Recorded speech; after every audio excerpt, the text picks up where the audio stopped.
শর্মিষ্ঠা বলছি। গতকাল আমার জন্য ছিল একটি বিশেষ দিন। 2010 সালে এইচএস পাস আউট স্টুডেন্ট বৈশায়নের ছিল রিসেপশন। সেখানে গিয়ে আমি সত্যিই আপ্লুত।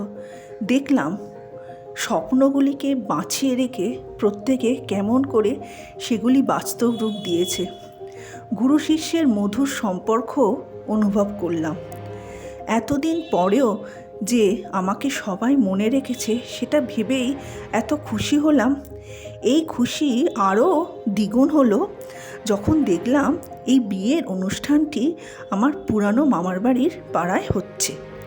বিয়ের ভুরিভোজ সেরেই পুরনো মামার বাড়ি দেখাতে চলে গেলাম মেয়ে আর সোমনাথকে।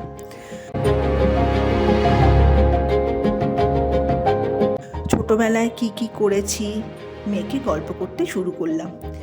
এদিক যাচ্ছি ওদিক যাচ্ছি, পুরনো গল্প আর থামে না। প্রথম ভাইফোঁটা কেমন করে শুরু করেছিলাম, ভাই বোনের খুনসুটি মারামারি কিছুই বাদ দিচ্ছিলাম না।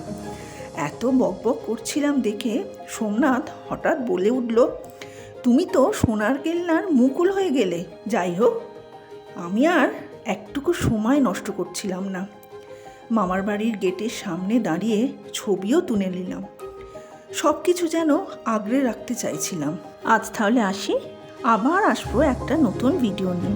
আজকের ভিডিওটি যদি ভালো লাগে তাহলে like, comment, share and subscribe করে দেবেন। আর এই নতুন পথ চলার সঙ্গী হয়ে আমার পাশে ও সাথে থাকবেন। সবচেয়ে বড় কথা, মনকে খুশি ও আনন্দে রাখবেন। নমস্কার।